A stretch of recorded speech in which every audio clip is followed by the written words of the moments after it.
Yo, what is going on? And welcome to another episode of the Urban Pitch Podcast, Beautiful Game of Life, part of the Believe Network. I am Ramsey Abushala, editor of UrbanPitch.com, joined by the co-executive directors of Vibes, Julio Monterosa, Bridget Flores. What's going on, y'all? What is going on, y'all? It's the first day of summer, technically, First as days, we're recording. Yep. Kendrick activated LA yesterday. We're coming off. I woke up like, hey, they not like us. Well, everybody was at that amazing concert. I went to go see T-Pain for a different concert, so I was just there's always something to do. But we have a very special guest with us today, joining us via Zoom. He is the founder of Live Breathe Futbol. He's coming off of a massive collaboration with MLS, the entire league, front to back. It's incredible stuff. Go check that out. But Ebun Olaloye is here. Thank you so much for joining us. What's going on? No, thank you guys for having me, man. Appreciate it. Happy to be on here. Yeah. So, it's like Bridget said, it's the summertime. Things get a little bit busy. I feel like every summer in terms of soccer just gets, things get packed. The schedule gets jam-packed. You decided that wasn't enough. You decided to go with the throughout the collaboration. So we'll get into that. But first, how are you managing this summer? How busy are you? How do you keep things organized and not go completely out of control? Oh man, it's just been super busy. Really, is the best way to describe it. But it's also been incredible. Our business has grown so much, obviously, just with the MLS license and what what that requires us to do. We've added more staff, had to hire more people, had to get in the office, a bigger space, and all that. But my mentality is always just like one foot in front of the other. I never get overwhelmed by the moment. I recognize that it's a big moment, but at the same time, it's like I'm ready for it. I've been doing this for 12 years now, and I'm always ready for the next challenge. So for me, I just do that. I take it in stride, and I just take it one day at a time. I try not to get too high or too low. Like, stuff happens. It is what it is. You just kind of keep moving forward and find a way to get to the next point. That's it. Right. Just keep it pushing. Yeah. Exactly. Keep it pushing. As a business that went from basically from the bottom to all the way to the top now, what is the hardest thing for when you're growing as much as you're growing? Oh, that's a really good question. What's the hardest thing?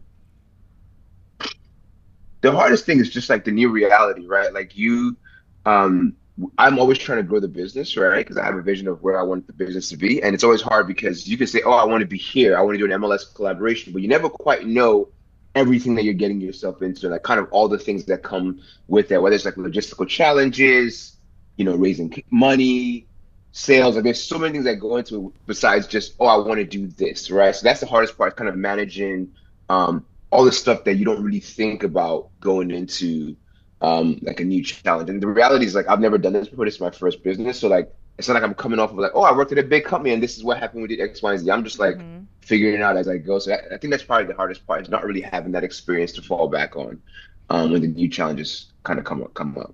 You said it's been about like 12 years since you've started? Yep. So in those 12 years, can you share a little bit about, like, as you reflect on where you are now, 12 years since you started, what comes to mind for you where it's like the biggest like learning experience, and also just did you even think you'd be where you're at today after so long? Today's episode is brought to you by Bet Online. Bet Online is your number one source for the NBA Finals and Stanley Cup Finals this season. Every stat, every matchup, and even live odds and spreads while the games are being played. When the game's over, head on over to our online casino and get in on a game of blackjack or poker, or unwind with one of our over 150 slots games. Head to the website today to get in on the action. Use our promo code BELIEVE, that's BLEAV, for your 50% welcome bonus on your first deposit. Bet Online, the game starts here.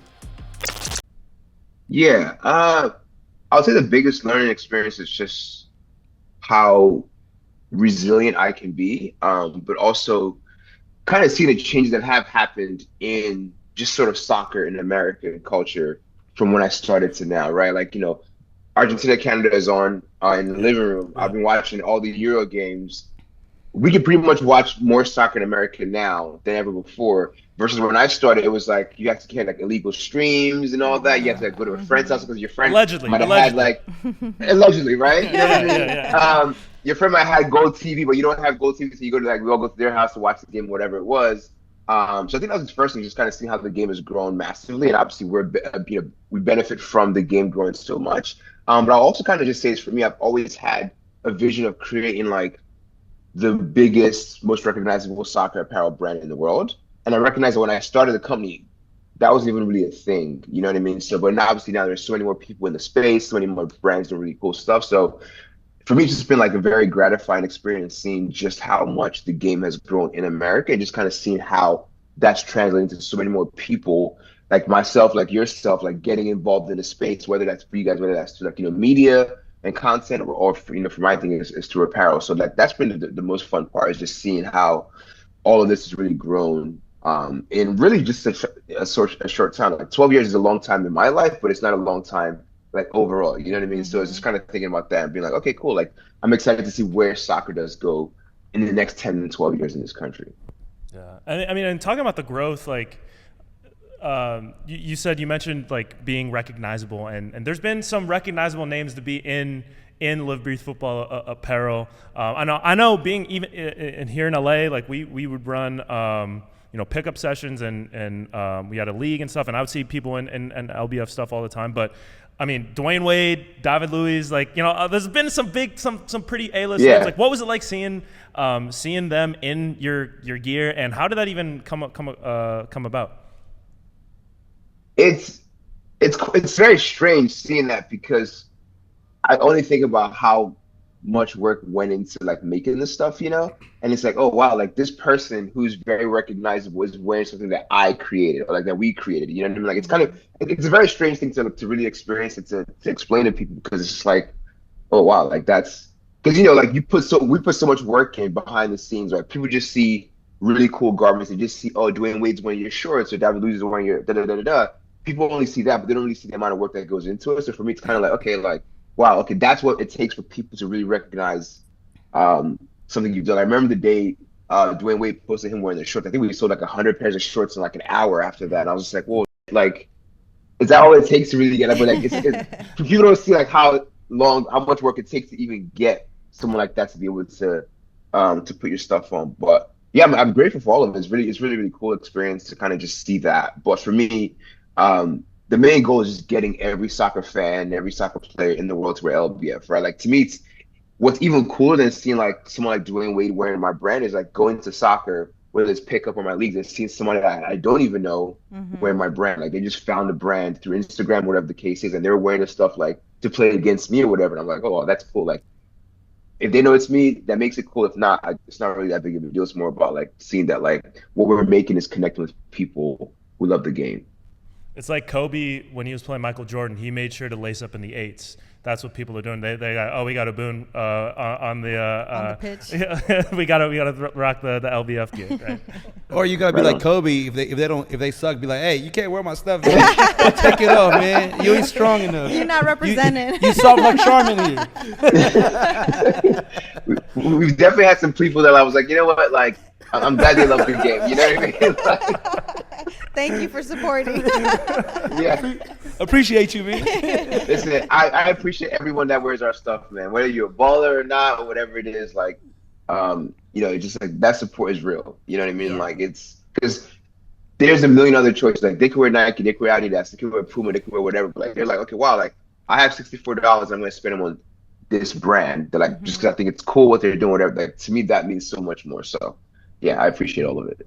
Yeah. And for the people that don't know, like, talk about the origins. You started in college, like, just as kind of a way to was it like a side hustle? I don't know if that's more like accurate of a description, but to have started, making T-shirts on your own, getting slow traction, and to kind of grow it organically like this. That's not like it's really cool to see because you don't see that happen a lot, and I think a lot of that's a testament to your vision. Like obviously you have a knowledge of the game, what's cool, what works, what doesn't.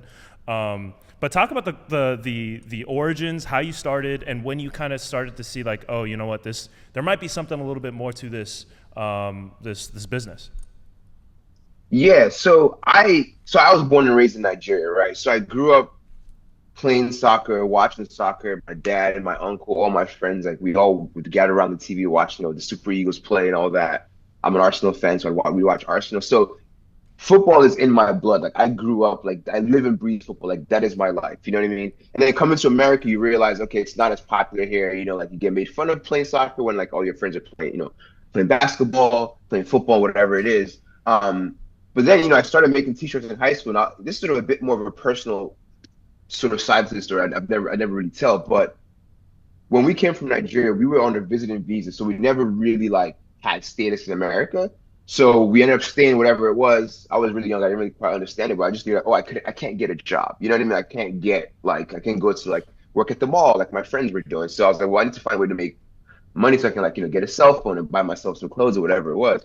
So I remember I was just in class one time and I was sketching up a t-shirt design. One of my friends was like, yo, like, can you make that? Like that shirt looks fresh. Like, can you make that? I was just like, and I'm never one to shy away from a challenge. So in my mind, I just heard that is a challenge. Like you're challenging me to see if I can do this. I went home that night. I was like, Mom, can you take me to the fabric store?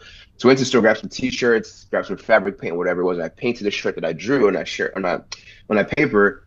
And then went to school the next day and gave it to my friend. I was like, yo, it'll be $15, right? And then I got like a bunch more. I was like, yo, can you make that for me? Can you make that for me? And I kind of started making t-shirts. And that was like my little side hustle. It wasn't really a side. It was just like a way for me to make money because I couldn't get a proper job at the time. But then I kind of saw how much I enjoyed doing it. Like I would stay up all night painting shirts. Like my thing was, I think my sophomore year of high school, like I made a new t-shirt to wear to school every single day of the school year, without repeating a shirt. So like I was really like kind of taken by that. And I'm kind of quite an obsessive person. Like when I find something I'm passionate about, I go all into it. So that was kind of high school. And then when I got to college, I kind of stopped a little bit. You know, you kind of get caught up in like the college life, like studying and all that sort of stuff. But I kept playing soccer, found a group of people that we love playing soccer. I'd play soccer till like 1 o'clock at night. Sometimes I'd skip class and go play soccer to watch soccer. So it's very evident to me. I was like, I need to figure out a way to make a living doing this at some point because I love the game so much that like, if I don't find a way to make money doing this, I just want to be a successful person, you know? And I wanted to be successful. So I was like, well, I make t-shirts. I make some money doing that. I really like soccer. So I put those two together, make like a soccer clothing brand. Like, at the very least, I'll always enjoy what I'm doing. I don't know if I'll make a lot of money doing it, but like I'll always enjoy that, right? I didn't quite think of it as like from a business standpoint at that point. It was just, okay, I like this, I like that, put them together. And then, you know, I made some shirts, took them to soccer. My friends bought them, put them on Twitter. Some people bought them, and it just kind of like went from there to, you know, where we are now. Yeah. And now you got a full collection with the MLS. Like, it's crazy, right? Yeah. So talk about that. How did that come about? Because I know you worked with Sporting Kansas City in the past, but how did the entire league, the full? Because I mean, you know, from Atlanta United all the way across the entire country, like and. First off, I mean the everything looks great from the windbreaker. The windbreaker. I know Julio. The first thing Julio said was the windbreaker. He needs a windbreaker. The LAFC one and the San Diego one. I'm like, fire. I like the shorts. The shorts are the short. Sick. Yeah, to me. But how did that come about? How long did that whole process take? And you know, because like you said, like we only see the final product. We only see, you know, the league promoting it and the response online. But what went into that entire collection and collaboration? Yeah, so I'll go back. The story really starts in like 2016. And I say that because, you know, around the time we had done our Kickstarter campaign to launch our Maestro collection that did really, really well. And then I was like, man, there's got to be a way to work with the Philadelphia Union, our local club here in Philly. And because I remember, so when I started LBF, the Union had a t-shirt design competition where like fans got to enter a t-shirt, whatever. And then you got to people would vote on it, and then they'd make the winning design and sell it in the club shop. So my design ended up winning, and like I'd walk around the stadium and I'd see like my shirt, people wearing my shirt. I was like, oh wow, that's really cool. I want to do more of that, right? But then it come to find out like that at the time, like that just wasn't a thing that was possible. They were like, no, Adidas only, and it's run by I forget what company was running like the stadium shop at the time. So I left it for a few years, and then I was like, yo, there's got to be a way to do something with the Philadelphia Union. And I remember at the time, Sporting Kansas City had this thing called Sporting Style. It was kind of like their own sub-brand that was a little bit different.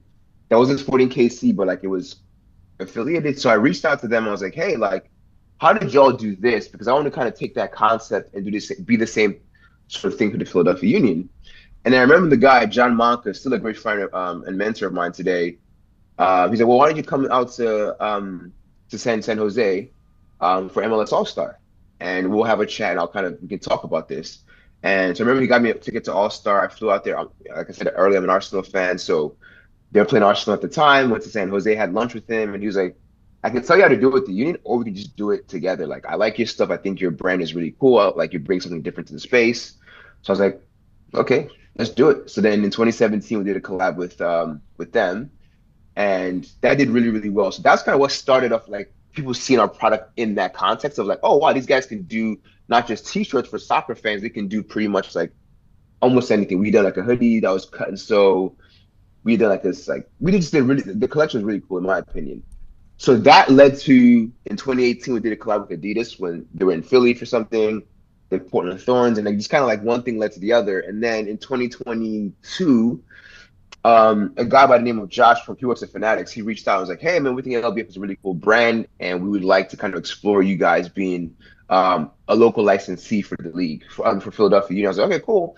So we just had to design some product for the Union, like just a couple of designs or whatever it was, and submit it. And the team was like, "Yo, that's fire. We like it as is, right?" So that was we dropped that in September last year, and then it went so well that the league was kind of like, "Yo, like." Do y'all want the whole thing? And that was pretty much how it came to be. So, because the Union thing, I remember we dropped it. It was the game against the Red Bulls, and then by halftime, like most of the stuff was like already sold out in stadium.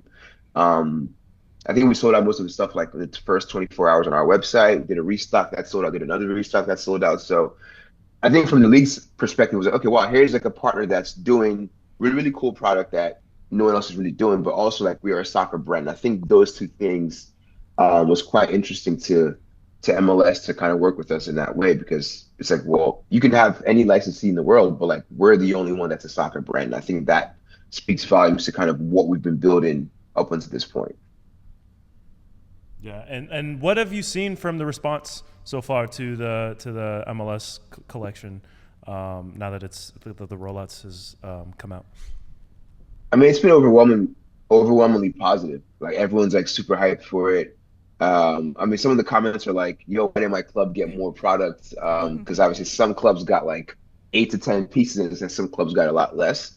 But it's overall, it's just been positive responses so far, beyond our wildest expectation in terms of sales, and just the reception has been really, really, really good. From what? Oh, no, Sorry. go ahead. I'm just listening to your story. From what I got, is basically sometimes you just have to shoot your shot and not be afraid to ask, which is easier said than done, but you did it and you've been so successful with that. What's like the advice that you can give to people who are in that place where like they're stuck on being able to just shoot their shot, especially with people that are in big industries, like for example, a big team or a big league? Like what advice do you have there? Because I feel like that's always the scary part, is just taking that initiative. Oh man, I would just say, I mean, saying go for it is just terrible advice because like it doesn't really mean anything. It doesn't help you. Um, for me, what helps me because I'm also like it's easy to sit here and say, "Oh, I'm a natural born risk taker," but like I spend so much time thinking about what could possibly go wrong, da da da da da. But I'm like, I always come back to like, well, if I don't do anything about this, if I don't shoot my shot, I will be in the same exact place that I am right now, right? So like, that's the only thing that gets me off my ass. It's like, yo, if you do nothing about it, you're gonna be stuck right here in this spot, and you don't like this spot that you're in. You want to be there, and the only way to get there is to take a chance. Like, you don't know how it's gonna work out, right? Like, so much of your life has been unwritten. No one knows what tomorrow's gonna bring, right? Why not take a chance at being successful, do something that you absolutely want to do and enjoy? And for me, I would say it's a lot easier now because I really, really like what I'm doing.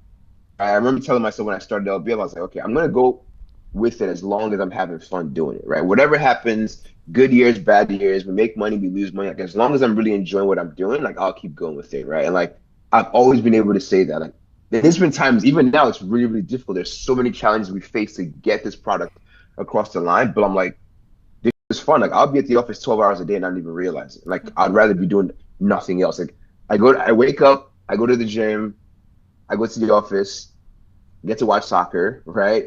Go play soccer and come home, sleep, wake up the next day and do it again.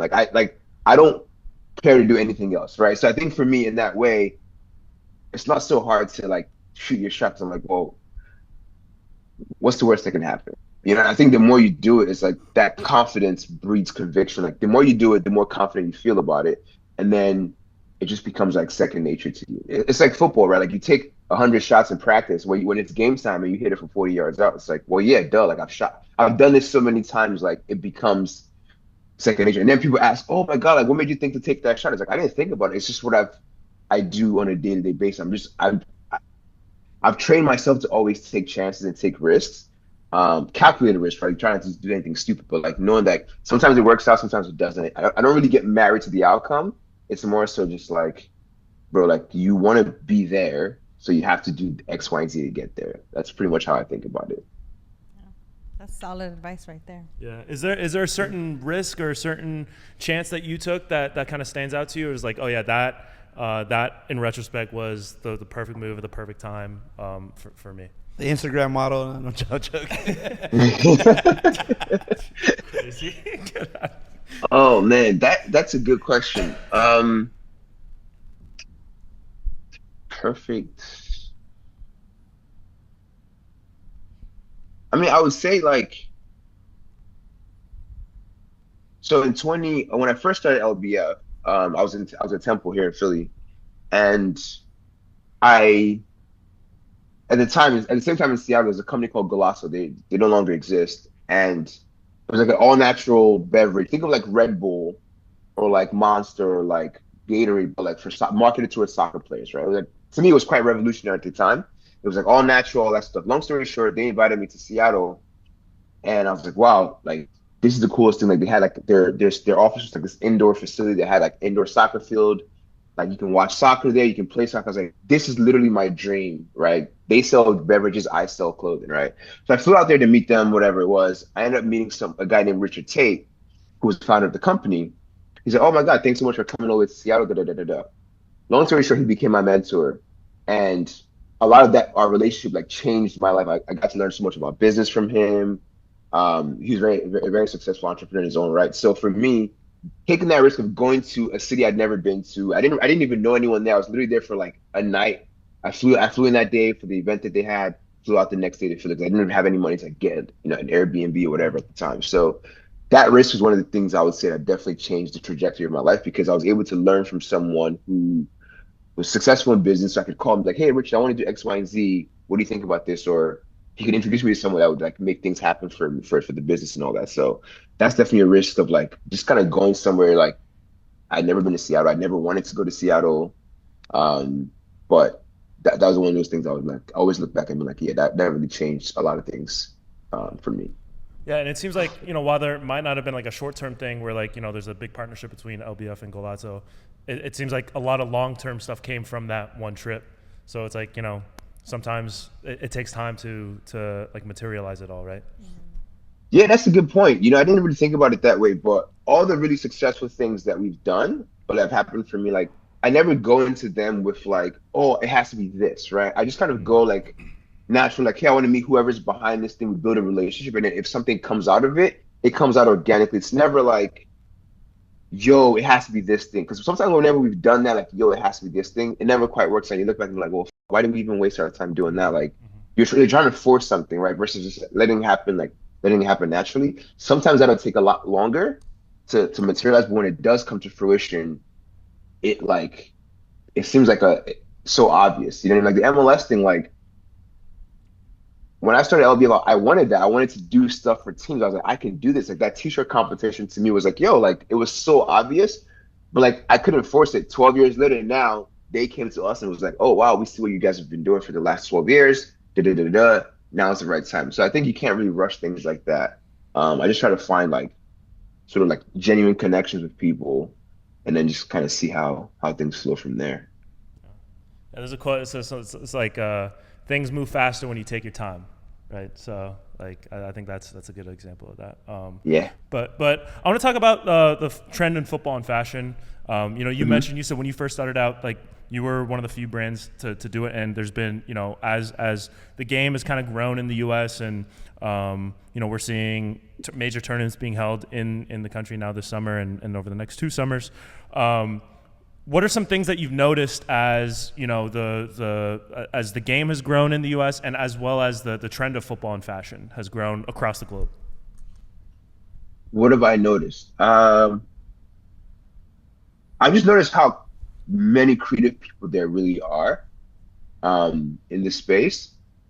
Like just what you guys are doing, what like Saturday's football is doing, what the guys at Wavy Footy are doing. Like everyone's super creative. What some of the photographers are doing, like Stoney out in LA, he does a lot of stuff with VBFC. Ethan White, Tommy Battle at NYCFC. Like there's just so many really cool people that I genuinely like within like that are doing really cool stuff around the game. I think like that to me is like the real benefit of the growth of the game in this country is like more people are using like their passion for soccer as a conduit to express their creativity, which to me is like the ultimate point of anything. It's like it's fun to watch games and all that. And it's more fun to play football, but like to apply your creativity to this thing you care about so much, I think it's a different level that it's really cool to see a lot of people doing that same thing the same way like I saw it like 12 years ago. I was like, well, I'm really creative and I really love soccer, so let me put those two things together. Maybe it wasn't quite popular at the time to do that, but now that like there's so much more in the game, there's so many more opportunities, it's really cool to see more people kind of take those chances in the space. Yeah, and I mean, it helps. I mean, for us personally, because we get more people to reach out to and have on the show too. But like, just seeing that, like having been around this now for a few years, it's definitely like the amount of stories that are being told, the amount of people that are like being in these places and rising to new heights. Like it's really cool to see. And I think as after 2026, I feel like that seems to be like it's being billed as the tipping point. We'll see how it turns out, but I'm excited to see how things turn out coming right moving forward. Yeah. I have a question for you guys. How did you all get hooked up on Urban Pitch, and like what's the grand vision for it? Yeah, that's a good story. So I mean, I guess so I mentioned that we had we were running leagues and pickups and all that. So that's part of our sister company, Urban Futsal LA. So that was started by our founder, John Lee, I think maybe around 2014 or 2015. And, kind of started as a passion project of his. He's another entrepreneurial mind that was had a career in high tech sales. Or not high tech sales, but just in the high tech industry. Yeah. So he got brought into this passion project, and it kind of grew from there. So they had a facility here in LA. They were running leagues and pickups, and eventually parlayed that into a new deal with Adidas. And that in the gap between, it took a while for that Adidas facility to kind of take off. They had to find the right location, which in LA, I'm sure in Philly it's the same thing. It's kind of hard. You said you found a new office this year, so I'm sure you can kind of relate to that. But there was like a year-long gap between the deal like kind of starting and then the facility opening, and there was a gap. I mean, what John describes it as, when you're a facility owner that doesn't have a facility, like what do you do? And he started Urban Pitch, the sister company, to tell stories that, of the people that were coming into the facility every day. There's a bunch of, street footballers, freestylers that were kind of coming in, and there's a lot of stories to be told from there. So that's kind of the origin story of Urban Pitch, and it's kind of evolved into, what we do with the podcast, what we do as a creative agency, what we do as, as an editorial site. But met these guys all at the facility, at the base. I was, helping out, running pickup games, running different events. Bridget ended up coming as one of the people at the front desk, and so I was working with her, and she was, kind of a nightmare to manage and all that. I was just there, and Julio was there. Julio was the life of the party, Julio was and I was just there. Julio was there for the vibe. He was there for the vibes. Bridget was there for the vibes, and I mean, the job. Yeah, and and a job as well. But now, as we've grown and we've established ourselves, we're looking to kind of continue this. And as the game grows, we're looking to tell as many stories as possible, work with as many, like-minded people who are as passionate about the game as we are. And, just continue the trajectory and continue the growth. But they met outside of the base too. So, I mean, you guys can tell that story. We met at a concert, and it was an Instagram post happening, and there's a lot of friends asking, how the hell do you guys know each other? I'm like, we don't. I think the bigger meaning behind our story, because it goes on forever, but soccer brought us together. Yeah. Like the world of soccer, the community of soccer brought us three together, and in different ways, in different capacities. And unfortunately now I say somehow, some way I was meant to meet Julio, because our paths and the people we know and the stories that we have, and like we talk about things and we're like, dude, like we were so like at some point so close to, or probably in the same space, same soccer tournament, same soccer park. But it just happened to be that we met in 2018. Yeah, at a concert. At Bad Bunny's concert. Yeah, she posted it, and one of my soccer teammates was like, how do you know him? I'm like, yeah. She's like, I don't. This guy's just crazy. He's just doing the most. He was photobombing. He photobombed my picture, and I still posted it. And then someone was like, that's the homie. I'm like, I don't know your homie. Sorry, he's a weirdo. I do not know who he is. So it was like one of my old soccer teammates from back in Arizona in college. Yeah. And then another footy friend was like, hey, come play. This is sick facility in the lake. Just come play with me. And I'm like, I'm already retired, bro. I don't want to go. But whatever. They convinced my brother to go, so I was like, let me go follow him. And as I'm walking in, I see her face. I'm like, you again. and it's been and it's history. And then after that, we couldn't get him out of there. We'd be kicking him out. It'd be like 2 a.m. We're like, yo, man, like we gotta go. Like, we were trying to close down. Red cards. They were like, no, dude, we like trying to kick you out. I'm like, no, I can't. I kind of like you guys. No, that's awesome. And I have those same stories. So that's how most of my close friends, I met them playing soccer. You know what I mean? Like just you'll play somewhere and then you'll go somewhere else and like, oh, yeah, I remember you. And like just now, like everyone that I'm close to, I'm like really close to, I met playing soccer. I think that's the power of the game that I quite liked about soccer. Obviously, like watching games and everything is fun, but like it's just like the camaraderie. Like we'd go play soccer till like 1 o'clock in the morning. It's like, yo, let's go to a bar. Let's go get something to eat. Like it was, to me, like that was like a lifestyle that we all chose to just live. Like I'm 34 now and I'm still playing soccer because like I can't see myself doing anything else or not doing. You know what I mean? Like it's once you get bit by that soccer bug, like it's just part of you forever. Yeah, you know what I mean? life. Like But shout out to our founder. He had a vision and he always wanted like that soccer space to create community. And that's something like he really was really big on, having the community that urban futsal community, week after week. People sometimes would show up and not even play. Yeah. Just because like the stories we told each other about the people when we used to really play, and it was just like it was this crazy community, watch parties. It was just like honestly everybody knew each other, everybody was friends with each other. So it was thanks to him that all this has been created. Yeah. Listen, Ebun, we're running low on time. I know it's late. You're on the East Coast. But one thing that we always have when we have a guest is to wrap things up, we have them share some artists that they're listening to on their playlist. Is there a certain song that's on repeat? Who are you currently listening to, and what's in your rotation? Right answers only. I'm just kidding. So obviously, like Kendrick, that concert last night. Did any of you guys go to that? No, I wish, the man. The FOMO was real. I'm not gonna lie. Yeah. So T-Pain had a Juneteenth concert, so I went to that instead of mad.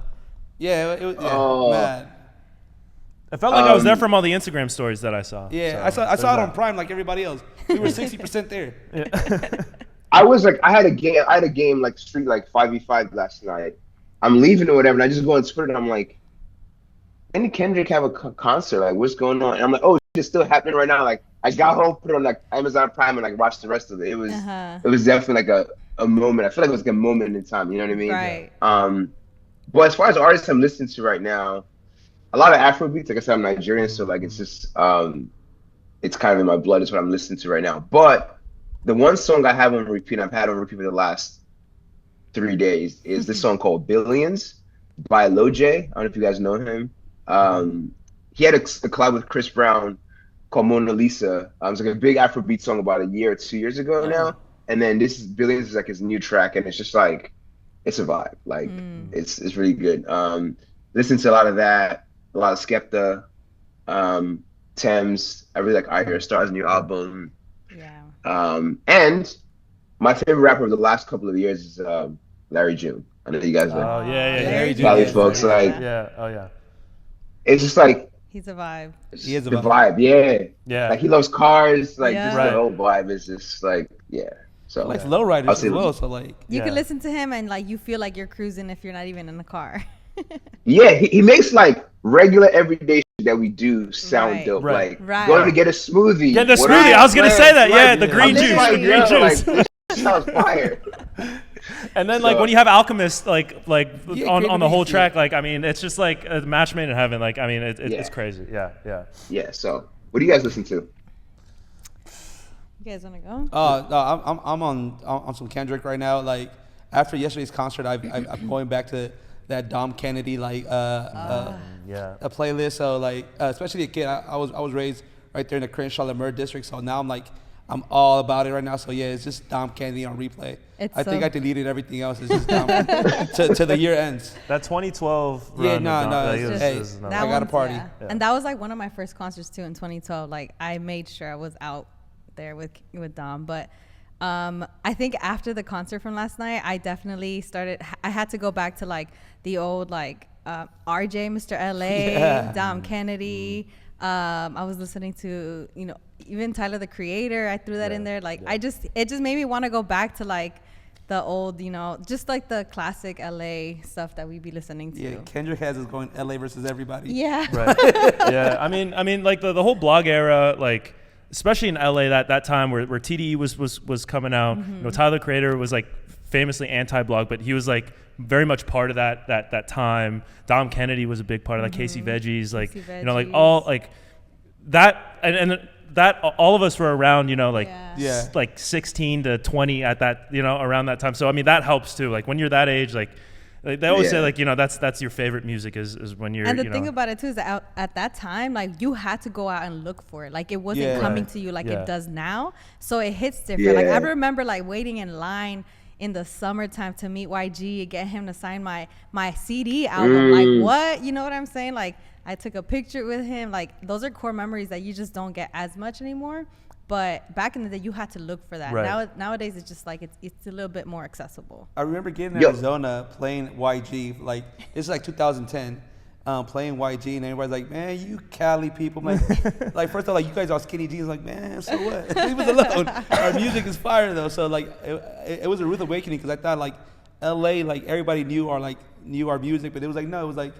LA people repped LA and we loved our music, but not everybody else really messed with it because they didn't like our beats. But I thought it was crazy.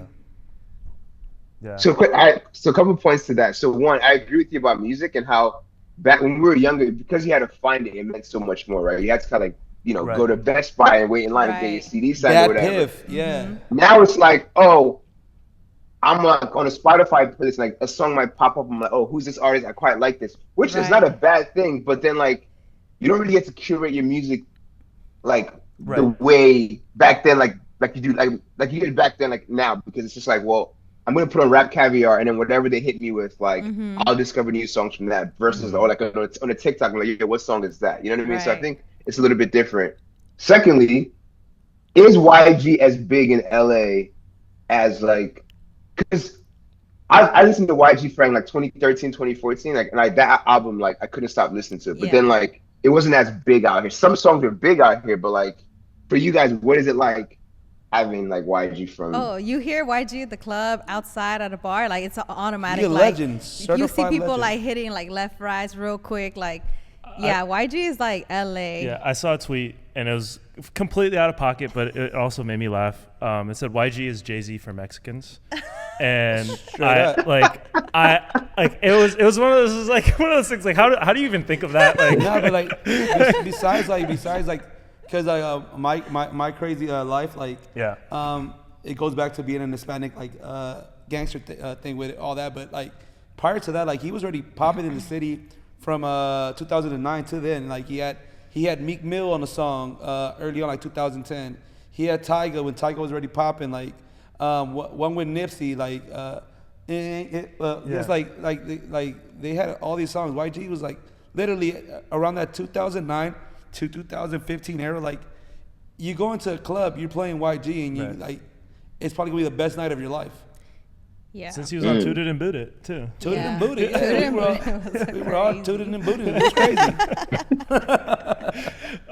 Yeah, I mean I feel like because there's a weed dispensary next to my house, and there's like a bunch of people that go there, but there's one day it was like the entire block and like twice over was like packed. Circled. And I live in the Valley, which is like like suburbs type like of LA, and they always give me stuff for it, whatever, I don't care.